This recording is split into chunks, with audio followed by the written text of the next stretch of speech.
In over 2 years of the full-scale war that Russia started, we are facing a very deep state of humanitarian crisis.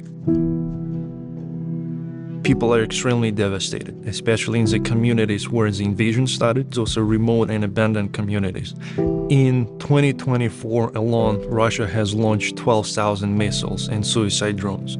And of course, those missiles and drones are targeted to civilian infrastructure, schools and hospitals and apartment buildings where people find their shelter and refuge. This is what Russia is doing to our country. A lot of people die. Our building destroyed it. Sometimes we haven't a house where we can live. One day before, we had dreamed about future, about family, about job, about everything. But Russian soldier came in my country and destroyed totally all. So it was on 1st of March 2022. The cluster bomb flew into the kitchen of our apartment. It destroyed everything. There was something inside of me that actually also got destroyed, because I remember those days and those moments where, like, I spent whole my childhood there, and it was simply dangerous to live there because, you just could have fallen from the 5th floor of my apartment. But thankfully, to restore Ukraine, they restored the walls and they restored the balcony and the wall and the windows. I just want to thank your organization for such a great job that you do, because there is still war in Ukraine. Так як з перших хвилин ти зазнаєш страху і не розумієш, що саме тобі робити. Люди не просять грошей, не просять нове житло чи переселення в інший регіон.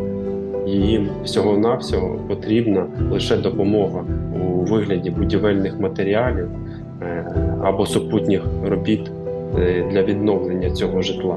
Іншого варіанту в них просто немає. Їм нікуди йти більше.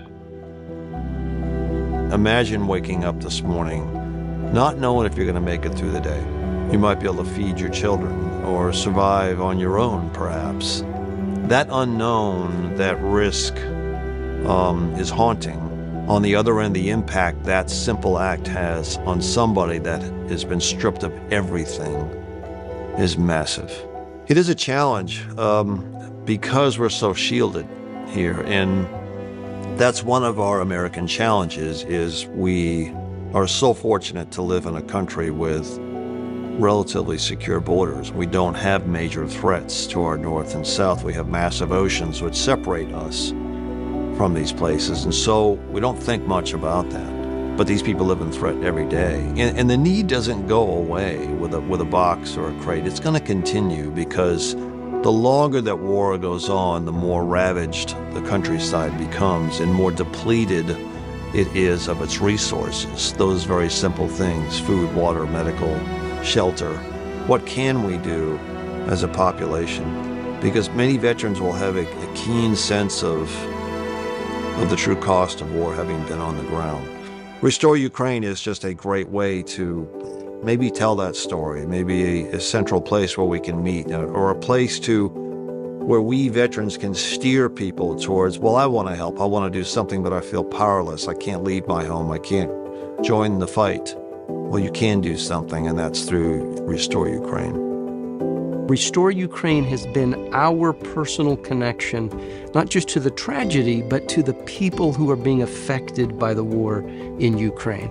And that is moving, but it's also motivating. If you want to make a difference, Restore Ukraine is making that difference to people on the ground. It is helping to rebuild homes. It is helping to ensure that people have the warmth that they need in the cold. It's helping to ensure that they have the security that they need in their own homes and in their own communities. It is a vehicle that I'm proud to have been a part of, and I'm proud to have supported.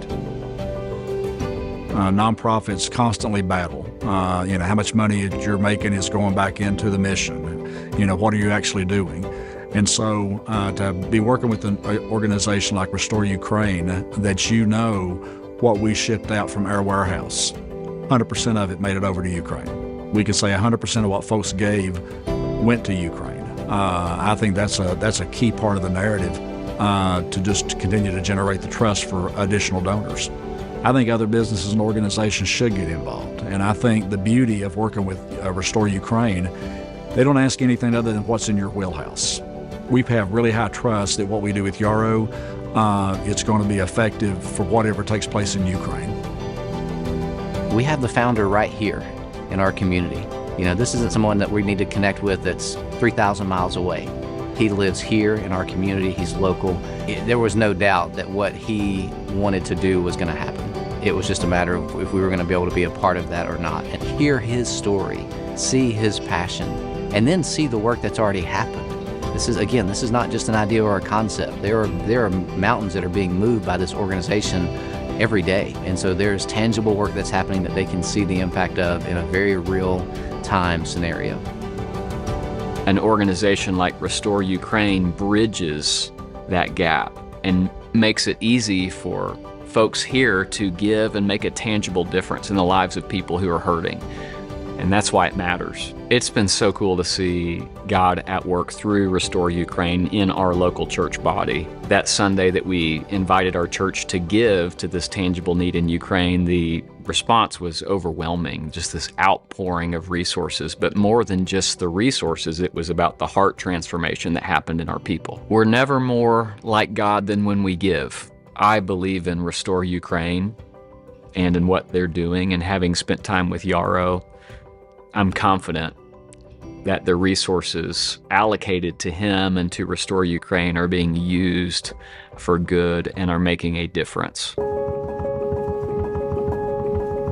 Restore Ukraine has launched a large fundraising campaign, which is called Emergency Shelter Response. And our goal is to fundraise $100,000 so that we can give construction vouchers to the people. Russia doesn't target military infrastructure. Russia doesn't keep it at the front line alone. Russian agenda is to terrorize people, to put the horror so much on the people that they want to give up. But Ukrainians won't give up, but they pay a very high cost for that. What is very unique about Ukrainian people and Ukrainian culture is their ability, once they're uplifted from the poverty, to help their neighbors. So we have so much in our power to start a chain reaction. The problem is very large. To rebuild the entire civilian infrastructure in a state where we work will cost over $10 billion. But this problem is solvable, just because we can start the chain reaction of people helping other people. And we have in our hands the power to do so.